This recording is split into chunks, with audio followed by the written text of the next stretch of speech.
When the Bible says the joy of the Lord is your strength, why can I not pull that into my life? Why can I not embody that? What I've picked up over the last decade is a lot of moms feel like once they hit empty nest, their value, their worth has just fallen off a cliff.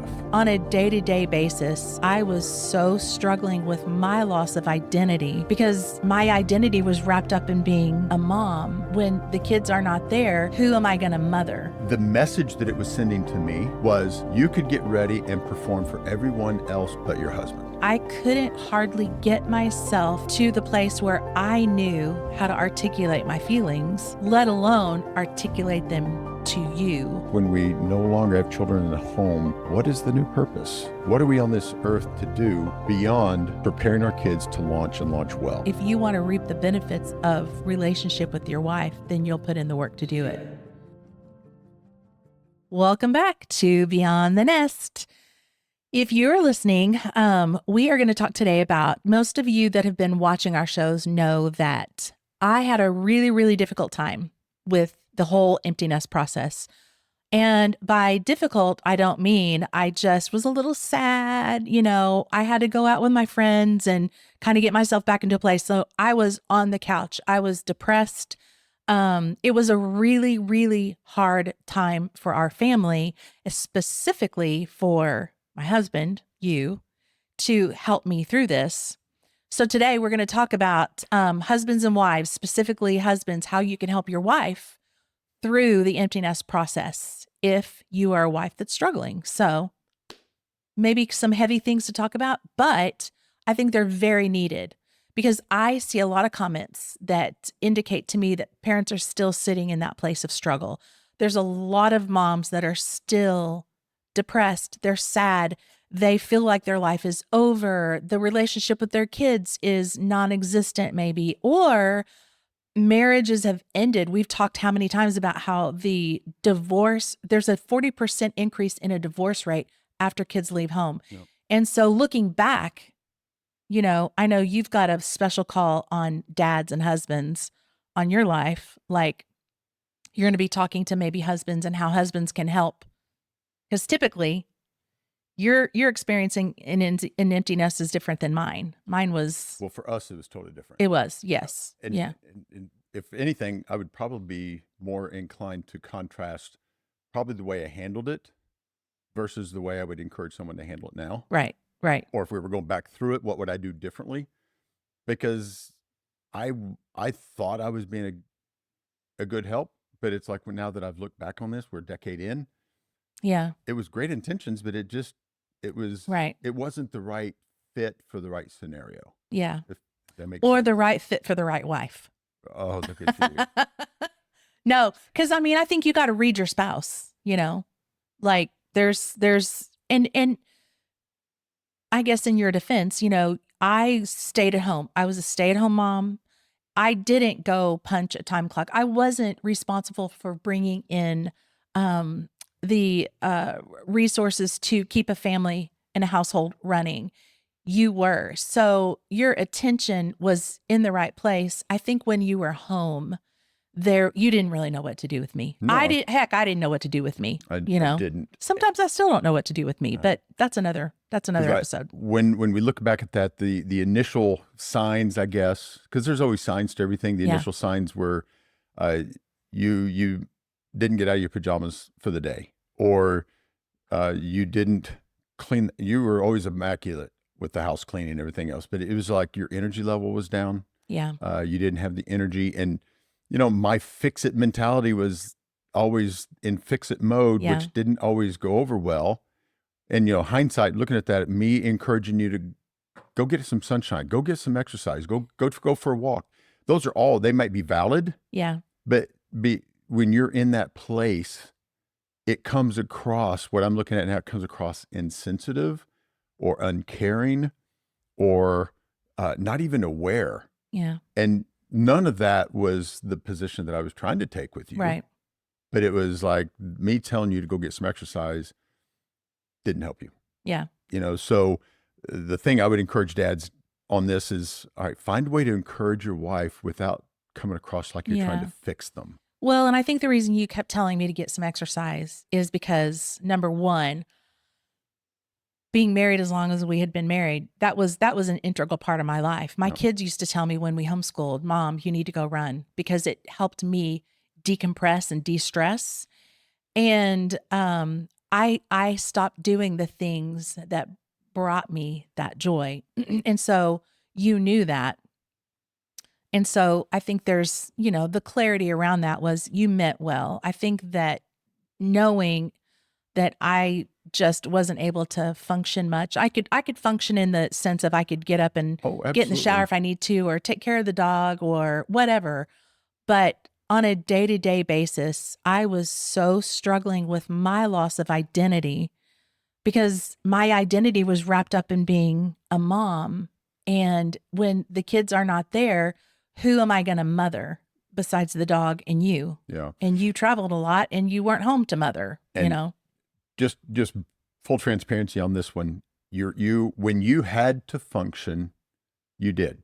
If you were to volunteer at church, or if you were to do something with that inter-school program that you would go and hand out lunch bags, or you would go work at the Generous House, whatever it was, the message that it was sending to me was, you could get ready and perform for everyone else but your husband. Mm. And so I'm like, okay, she can fix this. If she can get ready to go work at the church or volunteer, she can do things with me. That's a good point, because I think that to a woman, like we've talked about this before, your office is sacred ground for you. Like, I don't mess with the file by pile thing that you've got going on in your office. That absolutely drives me crazy. Our home, like when you're a homemaker, my home was my office. My home was the thing that was, I just got up every day and made a home. That's why we're called homemakers.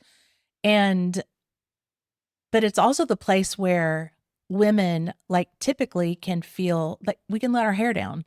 Like, I can be the real me, whatever I'm dealing with, whatever I'm going with. Home was a safe place. So it wasn't that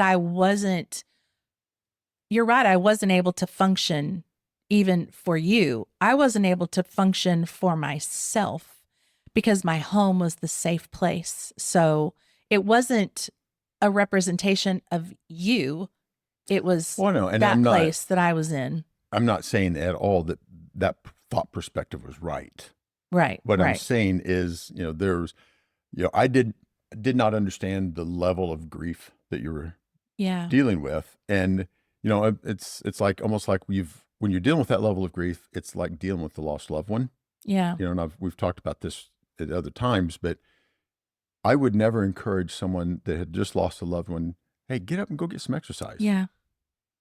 Yeah. How insensitive would that come across? Or, okay, you were able to get up, get cleaned up, and go to the funeral home, but you couldn't be nice to me? Yeah. I mean, just crazy. Yeah. Crazy stuff. But it's like recognizing where you were, getting out of my own way, and just recognizing that, you know what, you're really dealing with something that is heavy. And it's hard. I think it's wrong to compare. I see where you're coming from.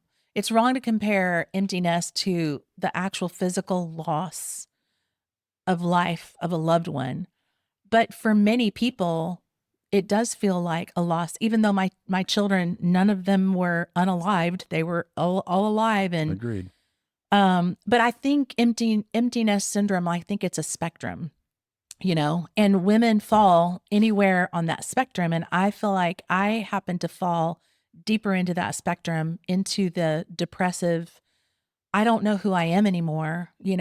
I was grieving the loss of my own identity. And I think that's what made it so challenging. Yeah. I think if we weren't so intentional on the communication side, which is, and we talk about that every episode, I can see why there is that 40% spike. Yeah. Because if I don't know how to help you without coming across like I'm trying to fix you, or I begin to believe a false narrative that you can get yourself together and do things for everybody but me, that becomes such a selfish perspective that I begin to believe the wrong things. Yeah. I make some wrong assumptions, and before you know it, I've created or pitted a me versus you. Yeah. And if not addressed, that line becomes a roadway, which becomes a gorge. And before you know it, there is no relationship. Yeah. And that's the normal outcome on that typically is a separation or divorce. Yeah. So it's like what I'm looking back now, 10 years later, I'm thinking, what could I have done? Yeah. Part of it is, and you've mentioned this before, sometimes I just need you to validate my feelings. I've heard that many times. You never really said that with Empty Nest. I don't know if it was you were trying to figure out what this feeling is.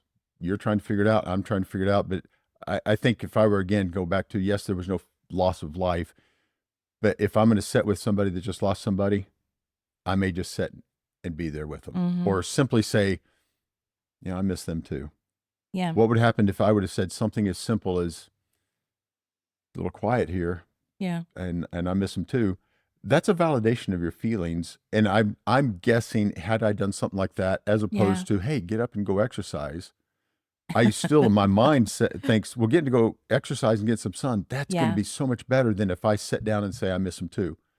But from a relational perspective, I think my guess is that would have done far more to help you cope than me trying to fix where you were. Thoughts? No, I think you're right. And I think that here's the thing. I do remember looking back in that season and feeling almost embarrassed. Like I found myself in this place of, I am a Bible believing Christian. And when the Bible says the joy of the Lord is your strength, why can I not pull that into my life? Why can I not embody that? Why can I not lean on those things and let like scripture and all the things that I'm taught and all my beliefs help buoy me? So I think I was a little embarrassed because I was like, what is happening to me? It was hard for me to explain how I was feeling to you because I was trying to muddle through. Have you ever tried to walk in like galoshes in like thick, wet mud? Yeah. That's what it felt like. Like I couldn't hardly get myself to the place where I knew how to articulate my feelings, let alone articulate them to you. And I think, there was a part of me that was really hesitant to admit, wow, I am in a really dark place and I don't know how to fix it. I don't know what to do with myself. So it probably was hard to navigate that. And your way to navigate or fix was you were trying to suggest to me things that you knew that helped me. Like I'd always been a runner. Always. My kids used to tell me when we homeschooled, Mom, you need to go run because it would help me decompress. It was just life-giving to me. And so you were trying to think of things that you knew I used to do for self-care. I think it was twofold, actually. I was recommending things that I knew that benefited you, and I was recommending things that worked for me.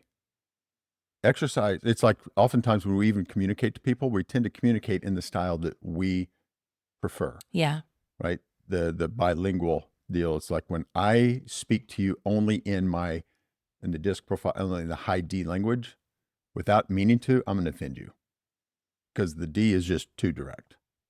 So I have to understand I can't just recommend things that work for me and assume they're going to work for you. Yeah.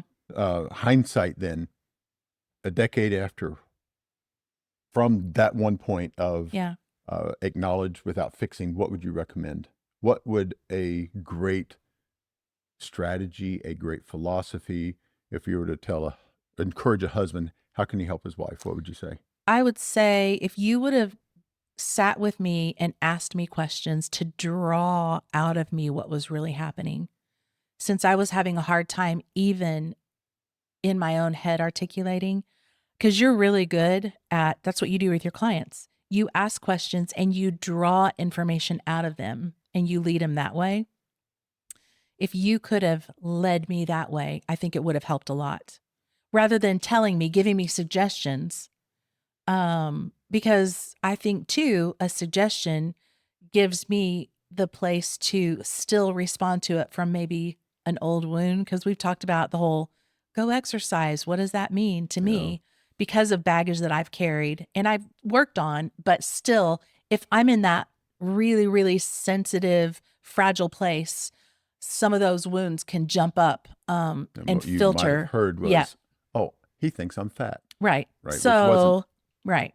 Yeah. So yeah, I think if you're a husband and your wife is anywhere in that place of empty nest, maybe draw her out, ask questions. You know, our life was we had more time on our hands, but you still had a job. You were responsible for paying bills and so we're still dealing with the normal constraints of life, time constraints and so forth. But that probably would have helped me.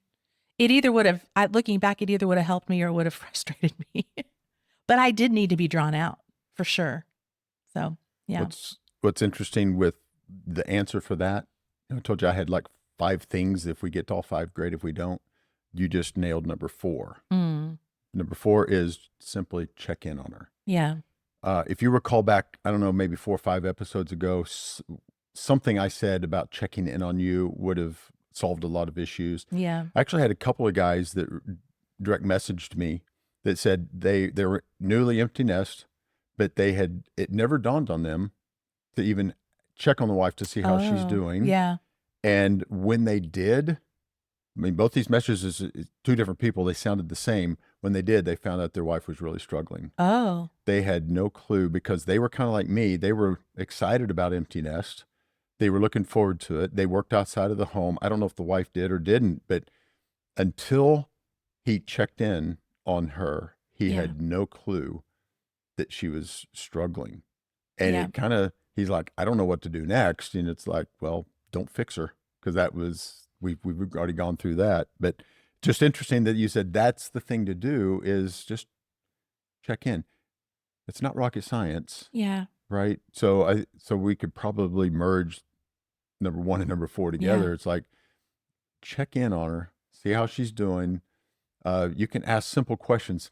How's your heart doing today? Yeah. How do you feel today? Any emotions that you're dealing with today? What do you need from me? And then don't fix it. But I thought that was interesting. Yeah. You just nailed that one. I think too, I think husbands, if you're not used to or comfortable with tears, you probably should get comfortable with tears. Because I do believe that when you're in a really dark place, or even if you're not, I think it's normal to shed tears over your children leaving the house, especially if you have been that stay-at-home mom, or if you've been a soccer mom or whatever. I mean, all kinds of um depth of involvement in your children's lives. It doesn't matter. There are still heartstrings at play when your kids just leave, or when you're dropping your kid off to college for the first time and driving away and leaving them in a different state. If you're not used to tears, you probably should get a little more comfortable with them, because that's a good release for moms. Sometimes we have to cry our way through something, emote our way through it. And I think you mentioned something else too, is, if I were to check in on you and find out you're grieving, one part of me, the logical side, would say, how come you didn't say anything? yeah, And I think you touched on it, is I think there is a facade that says, if I acknowledge that I'm struggling, there must be something wrong with me. yeah, Or you're going to try to fix me and I don't want to be fixed. Or another one, oh, you might make fun of me. Right. It's like, what is it that causes someone to not be transparent and honest? well, it's very vulnerable. Like, sitting in that place was a very vulnerable thing for me. And sometimes it's really hard to open up and be vulnerable, because you don't know. Like, how many times have I told you when we would get in a fight, because our personalities are diametrically different. They're just, you are, you're an alpha male, and people think I'm an alpha female, but You kind of my are. communicative style is completely different. And so, how Yeah, many you're an times, outward processor, and I'm yes, in. how many times have I told you, like, I feel like I have to make the choice to put my heart in your hands once again, and then trust that you're not going to crush it not meaning to crush it, but there's all different ways that you can crush my heart even without knowing it. And so I think that you have to consider that too. Like there's a vulnerability in whisking back the curtain into what's going on in the inner workings of your heart. And so obviously we've been married for a very long time. I've learned that I get mad at you sometimes, but you don't set out to hurt me or hurt my heart or hurt my feelings, you know.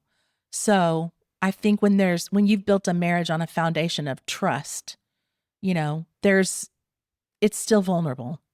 So I think that's why women don't always open up, you know? So if you were to encourage a husband to check in on their wife, is there a sentence? Is there a recommendation that you would make to them? No, I think it depends on who your wife is Okay. and what their communication style is. I will say this, if you're a husband and a wife who's grown so far apart in raising your kids that maybe checking in on one another is not the norm, I think that you can't just sit down and expect your wife to just open up, Like we stayed pretty attached even through raising kids. We were normal in that, we had seasons where you traveled a lot and, I'm trying to juggle everything at home and then we have to get on the same page after a while. But I think that, you have to read the room with your wife, you know? So staying connected, I mean, I had a bunch of different just random thoughts hit in. There's, give some examples. Staying connected, it might be a date night. Yeah. And to your point, if we haven't been open, honest, transparent is a better word. If we haven't been transparent, and now all of a sudden I'm asking you to be transparent, there might be a little bit of angst or not exactly know how to do it. So I think part of it would be, what can we do on a consistent basis? Now I'm talking to dads or husbands now. What can you do on a consistent basis to make sure that there is a level of trust that when you share something that's heartfelt, I'm not going to joke about it, not going to make you feel bad, not going to make Or blow it off or blow it. oh, that's not a big deal. Yeah. All you got to do is go exercise, right? I mean, that's what it Yeah. keeps coming back to. But Yeah. date night is a way that you use the word get on the same page. That's not that hard. It could be terribly inconvenient. Yeah. But that's one. Download the First Friday discussion guide. It's on the website. Yeah. That thing it's free. thelancewelch.com/First Friday. Yep. Go get it. It's a discussion guide that leads to some fantastic, open, honest discussions. Everything from your calendar to your budget to your inner circle, who you hang out with. But it's like, those are the types of questions that kind of create safe space and have good dialogue. Here's another thing that I would tell dads too is you can't expect your wife to open up and be vulnerable if you aren't. I think reciprocating vulnerability is a big deal in marriages because we've talked before, like you said, I am an outward processor. You internalize things. I think if we had a history of you literally never opening up and becoming vulnerable with me, that would be hard for me in turn to be vulnerable To feel with you. safe. So I think, get used to tears, be comfortable with tears, guys. Also you learn how to be vulnerable with your wife. Cause I think the best way to head this off is before the kids leave home. I think you got to practice some of these things while your kids are 9, 10, 11, high school. So you're not blindsided. And even though we knew this was coming, it was still hard because of my choice of a vocation, Well, you say we knew it was coming. Maybe you did. I didn't see it coming as much. Now that we're a decade in, and we've talked to a lot of other parents, some intentional about this topic, some is just from friendships. And I'm also surprised how many random people, when I go to events, maybe these moms, like I told you, there's one not for long ago, this entrepreneur mom, She wasn't even at empty nest, Yeah, but she she's was dreading it. scared to death of what was going to happen, Yeah. and it was a year away. She had a 17-year-old. So I think a lot of moms, they they put so much time, energy, and effort into the household, whether they work outside of the home or work in it. Both are crazy hard work. There is a level of significance that you tie to the role of being mom. And what I think I've picked up, and you can correct or challenge or verify, but what I've picked up over the last decade is a lot of moms feel like once they hit empty nest, their value, their worth has just fallen off a cliff. Yeah. That true? A little bit if you're, yeah, because my identity was tied to being a mom, you know, not more than being a wife, but it all kind of rolled into the same ball of wax. And so when a large part of your job description, so to speak, is no longer there, it left me kind of flailing and trying to figure out, what do I do now, you know? It not only was it a large part of my job description, it was a very enjoyable part of my Yeah. job description. Hard, yes. Irritating, yes. Yeah. I mean, if anybody's ever raised teenagers and kids that get to that age where they know everything and you know nothing, you know what I'm talking about. Yeah. Um, But it's I'm just just, thinking about how many countless additional teenagers were to our house, and it wasn't just our three boys that called you mom. yeah, So it's like not only did we lose the one child when they left house, we left 1 to 5 others that also called you yeah, mom. yeah, And you knew you weren't their biological mom, but there was something about the value that they placed on you so endearingly that yeah, they loved you enough to call you mom. yeah, And now not just one's gone, 5 of them are yeah, gone. That's got to yeah. be a little extra weight I've not thought about. And the beauty of that is some of those people that used to call me mom, like I see still now, you know? So getting to watch their lives take off, you know, has been sweet. But yeah, it is. It's all tied to identity. And I needed to reconfigure my identity. And that's a lengthy process. I don't think it happens overnight. Maybe with some people it does, you know? Well, But so this actually is tied to point number 3, yeah, is just reassure your wife of ongoing value.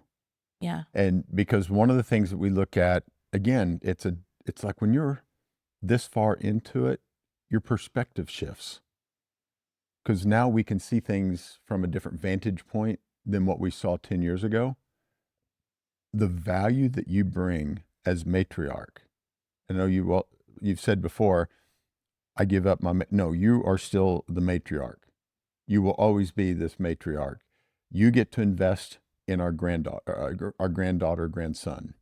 You get to invest in our daughters-in-law. yeah, So the value that you bring, it's not done. yeah, It's shifted. And I would submit that it's tied to your legacy, our legacy, that our role is more important now than it was yeah. 10 years ago. It is. It's just compounded for sure. What do you mean by compounded? I think your role as a mom, as a dad, even when you've got a newborn baby, that it's so important. Super important. And it doesn't change in value. It compounds. It gets taller and wider, if that makes sense. And I think it's important to recognize that even every little step you make as a mom or a dad moves the ship in a certain direction. And you have to figure out, is my ship moving in the direction that I want it to go, even 5 years down the road, you know? Um, but I think I had to rebrand my matriarchal role for sure, you know, because I still was a mom. Nobody's ever going to step in and take my place. My job of mothering just looked like I still parent, but in a completely different way. And I think that, first of all, I sat in that place for long enough that it gave me a lot of time to think about things, you know, like if you would have tried to hurry me out of it too soon. Which I did. You did, unfortunately, but you yeah. weren't heavy-handed about it. Like I let you know, like some things just didn't work. What you were trying to do wasn't working. And that was probably our clue that, okay, I needed enough time so that I could figure out what I was feeling. I could shift some things in my head. And honestly, I had to decide that I wanted out of that pit of despair. Well, Just, you did. I know for a fact you wanted out of that pit. I just don't think you knew how to. I didn't. Yeah. And that's where my fix-it mentality Yeah. wanted to come in and try to do that, which is Yeah. you wanted out. I wanted you out. We just didn't know at that point in time, we didn't know how. So Yeah. what would you say, two-part question, what would you say to the husbands that they want to try to help their wife out of that pit? What would you say to the wives that are in the pit that want out? Anything? To the husbands, I would say, um, you have to just, you have to let her deal with what she's dealing with, but not alone, if that makes sense. Mm. Because I don't think there's a way to hurry it up. And I think everybody's different. I'm different than maybe the neighbor next door on the length of time that it would take and the severity. And I think that that's what I mean by reading the room. Read your wife, read what's happening. Because if you had completely left me alone, then I would have felt abandoned. If you're too much a part of it, then I'm going to feel manhandled and managed, and I'm probably going to kick against that. So I think you have to. It's kind of a dance, if you will. You know, we had to do that dance of figuring out, where am I in this process? Where are you? Are we able to dance together? And eventually we did. But I think that you have to be aware of that. Let it happen how it's supposed to happen. Because if you're the only one pulling me out of that pit, well, I'm just dead weight. You know, I had to have buy-in with that too. And for the moms, I think that I could have been way more communicative with you. Especially once I figured out, what am I feeling? How is this really hitting me? And I think that wives need to, if you can be vulnerable, not be afraid of being vulnerable, especially if you've built that foundation with each other of being able to open up, you know? Um, because, you know, the old saying of, you know, you can't read my mind, you know, how many times do we expect our spouse to read our minds? Not going to happen. I can't expect you to read my mind. I have to tell you what I'm needing, what I'm feeling. You know, if you're saying something or doing something that's not helpful, I've got to be honest, and then you have to be able to handle it without being defensive and getting mad. And so that's what I mean by dance. Okay. There's a dance that takes place that The reason I'm smiling on that because I remember so many early marriage discussions where I would tell you, I can't read your mind. And you're like, well, if I have to tell you what I need, I do remember that. it was Yeah. like, it was a no-win. I know. And you weren't going to tell me, I know. but I was supposed to read your mind.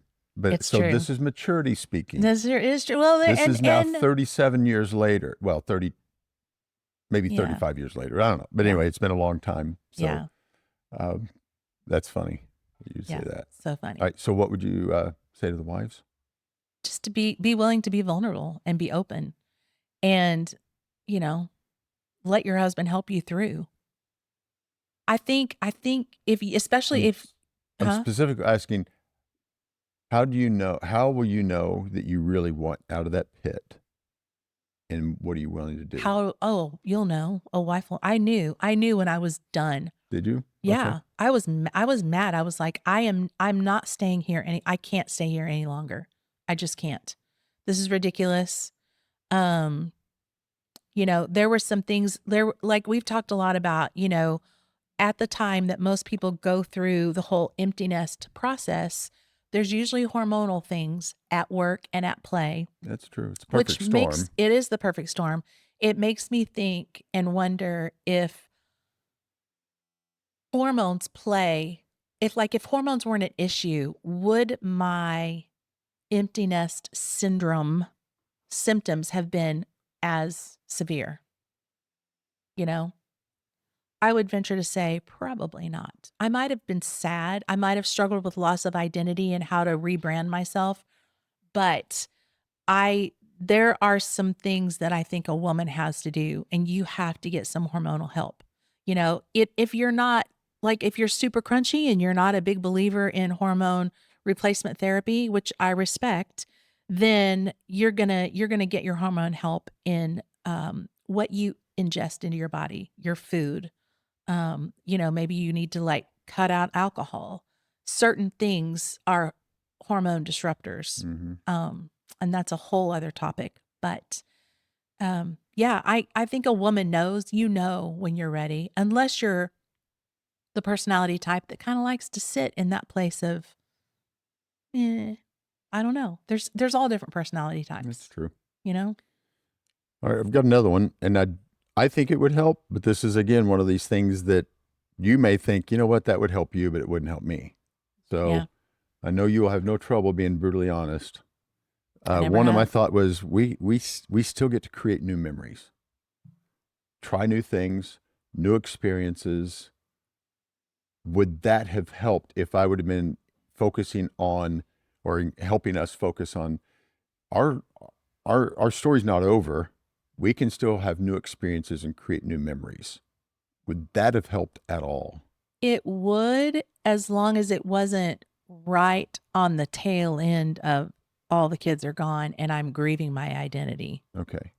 I think it's pretty nuanced. Like, yes, that's a true statement. Just like you should probably get out and run. True statement. Helpful, yes, but not what I needed to hear at the time. I think that's what I mean by husband. If you really know your wife and you know how to read the room, so to speak, with her, I think you're going to know when to bring some of those things up. If I can't function enough to get a shower and keep my hair washed and take care of myself, I might not be ready to just jump on the bandwagon of building new memories and new hobbies and, you know, all that kind of stuff. That's true. It's real and it's accurate, but So there is a season or a period of time that what I'm hearing, if I'm interpreting it correctly, that you just got to figure this out, and I will want to sit with you in it without trying to fix it by doing exercise, without fixing it to create new memories, new experiences. This isn't the time to encourage us to go pick a sport or a hobby yeah. or probably anything. So, okay. In my opinion, yes. Well, I mean, With me, yes. Now I'm not every woman, my personality is different than some wives out there, and that's okay. It's like the whole grieving process, like we compared it a while ago to losing a loved one. There is a period for grieving, and nobody knows for each different person how long that's going to last. Everybody's different. I feel like if my languishing and grieving process had lasted for years, that would have been a whole other issue, you know?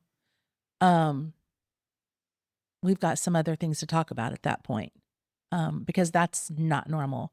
But I do think there is a normal grieving period to this, especially if you're dealing with that loss of identity.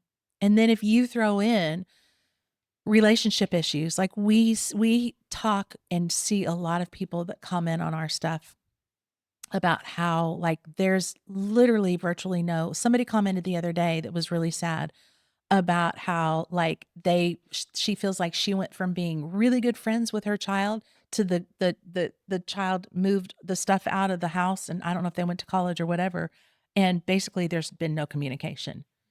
Well, that's a stabbing, gutting pain, and that's probably just an immature kid being a knucklehead that's thinking only of themselves, which is pretty normal, at that age.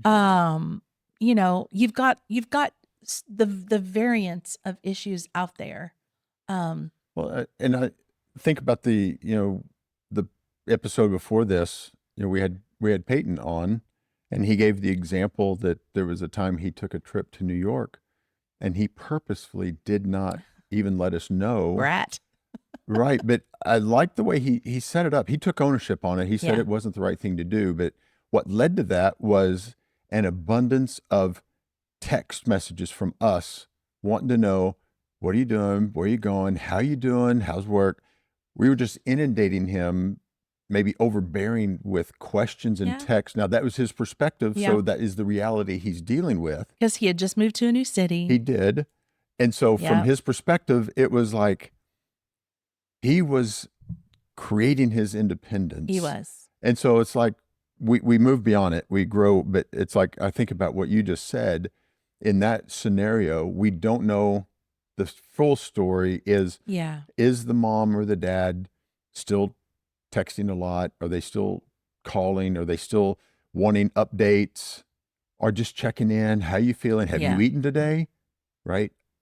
If they're doing a lot of that, the kid may be just, "Oh, I need a break." Yeah. So we don't know. There's a lot of different variables, but it's like from that perspective, we have to recognize again that these young adults, they're doing what we created and designed and trained them to do. Yeah. And to let them spread their wings. Like, I read something the other day that said the most painful part of the empty nest is like raising people that you think that you can't live without to be able to live without you. Yeah, I've you seen know? that a lot. That must be an algorithm, because I think I clicked on it or liked it, and now seeing it from a ton of different sources. Yeah. Yeah. No. I think everything that we've talked about on these podcasts really hinges back on communication. And oh, sorry, one of our cats almost like pulled down a light. Goodness. And he's a big boy too. I think that communication is so key to all of this. And we did stay in communication. I think husbands, if you really put the work into knowing who your wife is and reading her like a book, I think we talked about this too. Most women are the ones who go through empty nest issues. I think that it is going to take a little more work on husbands than normal, but I think that's just normal. I think if you want to reap the benefits of relationship with your wife, then you'll put in the work to do it. And I think wives, you have to reciprocate, so. Agreed. Yeah. But. So you pretty well answered this next one already. Man. I know. It's like I'm taking a test that I didn't study for, but I'm acing it. But you're a student and you're intelligent. So you've already answered. So I'm just going to share what it is, but you've already given me the answer, because it ties to the other. Is, the other one I was like, are there new experiences that we can do and still create new memories? You already answered that. It's like, not in that moment. So your answer is going to be the same to this, not in that moment. But the fifth thing that I thought maybe this would have helped us through that season, or helped you maybe come out of it sooner. I already know the answer, but I'm going to share it anyway, because there's a story I want to tie to it. Encourage a new purpose, but at your own pace. We, as parents, when we no longer have children in the home, what is the new purpose? What are we on this earth to do beyond preparing our kids to launch and launch well? What's that next purpose? Is there one of my clients calls it a holy cause. What is your holy cause that, come hell or high water, you're going to the mat and you're called to do this thing? And the story behind it, and I stole this concept from Taylor, and we've talked about it before, but the difference, and from a business purpose, I'm going to tie it into personal, the difference between a push target and a pull target. So on the business side, if I give somebody their goals and their targets, that's perceived as a push, because a push target is something you feel obligated to hit. You feel obligated to do it because it's your job mandates it, or you're being pushed to hit it. And there's a different energy level. And there are places for push targets. I am not an anti-push target, but a push target, if that's all we have, that is a wonderful recipe to burnout, to running down, getting sick, because we're always feeling like we have this obligation to perform for someone else. A pull target is one that you usually set yourself, and you're so compelled to achieve it, you really don't get tired going after it. Your energy level is different. And when things get challenging, it doesn't matter. You're going to figure out, because you're compelled to, it's pulling you forward, right? So if we take that same philosophy from work into like this right here, if I create purpose for you, you're going to feel like I'm pushing you into something. Yeah. And your personality styles, you kind of kick against things that you're pushed towards. You don't like boundaries. Back in the younger day, you did not like. I don't mind boundaries. You did not like the budget boundary. I don't like boundary. goals. It's goals that I have really struggled with. You did not like a budget boundary. You saw it. Anyway, bottom line is, if I set it for you, it's viewed as a push. If you create it yourself, it's viewed as a pull. Or if we create it together. Yeah. Because I view one as extrinsic, external, and the push. And the pull is intrinsic. And so, like, I'm relating it to the amount of, like, I got to the place where I was ready to deal with whatever I had to deal with, the hormones, the lack of exercise, the keeping myself kempt, whatever. It stuck in that place. There had to be an intrinsic thing in me that I was ready to do that. Yeah. You know? And if we think about it as if you're in the pit, if I'm telling you all these things that you can do to get out of it, that's push. A push, that's extrinsic. At some point, when you begin to own it yourself and you're ready, it could be all the same things that we were talking about for months and months and months. Now, all of a sudden, it shifted from this was a push to a pull. And now you're ready. Well, and how long have you said, even with the boys, like when the student is ready, the teacher will appear? Yeah, I wish that could be attributed to me. But yes, I'd said that to them dozens and dozens of times. But I'm sure someone else knows who said that. Yeah. But yes, that is so true. So one of the questions I had tied to that particular one would be a question of, is there anything that you used to say you were going to do or accomplish when the boys left the house? Was there anything that you said when they're gone, I'm going to do this? Was there anything you can think of that would have been tied to them leaving? You were just waiting for them to go so you could do something. Like skydiving. Oh, like skydiving? No. I know you're not. No. No. I don't think I had these big grandiose goals of when they left. I was going to do X, Y, and Z. I remember one just came to mind. You do? I do. And you'll know it as soon as I say the very first word. You ready? You're watching her face, Jake. She's going to recognize it. What? Cousins. Oh, cousins camp. Look at there. Well, we have to have cousins to do cousins camp. Yeah. And so, Peyton, Kaylee. Right? Get busy. Yeah, that has been a dream of mine that I thought would be fun. I'm thinking in terms of I just want the toilet seats to stay down, you know? That is such a double standard, though. I have to work to put it up. Oh, why can't you work to put it down? That has never made sense to me, honestly. That's why do our kitchen cabinets not stay open? We have doors that you have to work to open them. That's not even a good It's comparison. the same thing. It is not even. It sure is. It is not even the same. This is a hill that I'm going to die on because it's my office. It's my office. Anyway. So hopefully it helps. Hopefully this helps a little bit. Husbands understand.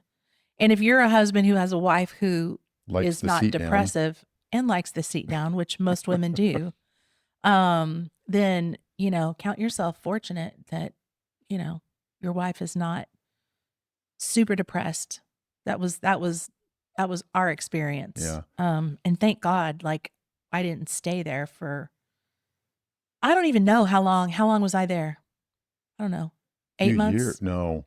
Oh, It was a couple of years at least. oh, Yeah. that's a long time. I didn't realize that. Yeah, it was a long time. I know it is a process to get your hormones kind of situated. I know. I took, I don't know, like short term. I just need some antidepressant help. Yeah. That was a big thing too, because of. If you look back for us, there wasn't just the empty nest. There was a church split debacle that was about the same time. There was a financial ruin that was about the same time. There was empty nest. I mean, it was like there was so many things going on that was. Yeah. I mean, our cortisol levels were probably off the charts, where you kind of retracted or recoiled into your shell. I threw myself into work. Mm-hmm. You know, so we handled them totally differently. So if I were to think back though over our last 45, 50 minutes, whatever it is we were talking about, I think what I heard was the number one thing that I could have done better, and any husband that's going through this now could do better, is to probably quietly sit with them in this moment and just let them know they care. Yeah. Validate the feelings.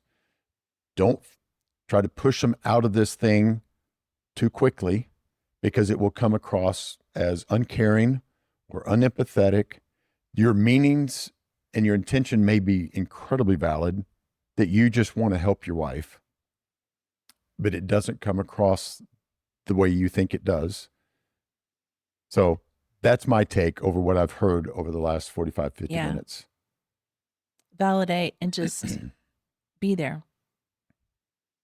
Okay. Yeah. Anything else? Draw out. Yeah. Communicate is big. And here's a novel idea thing that was consistent with your message, is getting on the same page. Be intentional in that. Ask your wife, what do you need from me? What can I do for you? How can I help you? Yes, but when I asked you that, I know. didn't know. But that's just me. Some women might be very, very upset, depressed, might be struggling with identity, and know exactly what they need. Okay. I'm going to go back to the other one, because after I said it, I felt like I was checked on it. Even if I ask you what you need and your answer is, I don't know, I am to receive that as, I was checking on you. I cannot be frustrated because you don't know, but I just validated that I care. Yeah. So even if you don't have an answer, I think one of the worst things I think used to it, I would ask you, now this is a different concept, but I'd ask you, where do you want to go eat? And you didn't know. That would frustrate me. Every woman always knows where she doesn't want to go eat before she knows where she wants to go. So it's your job to throw out enough options that I can shoot down before we finally land on the one that sounds good. Because I gotta hear it. Maybe I haven't thought of it. Mm-hmm. That's another thing you could do too as a husband, is bring up some ideas. Would this help you? What about this? And then don't get frustrated when it's a no to everything. Yeah, because it might be. It might be. I think it will be on the early end. So hopefully it does help some people. I hope so. Because I think there are enough people sitting in sad spaces that just need to know that you're not alone. Like, you're not alone. And they're legitimate. So I think that's the other piece too, is recognize that if you're in this space, it's legitimate. Yeah. It's not made up. You're not being a hypochondriac. There are some real issues that are going to have to be dealt with. And then I think another piece too is, don't do it alone. Yeah. I remember there were a couple of times, there were a couple of ladies that I trusted enough. Allison's in kind of a dark spot. Will you also check out or reach out to her? And I know that helped. Yeah. So. True. All right. So. Anything else? No, I think we covered them all. Yeah, make sure to like, comment, share. Comment, podcast. like. Share, comment, like. All of the above. All of the above. All right. Thanks for watching. Thank you for joining me. Yeah.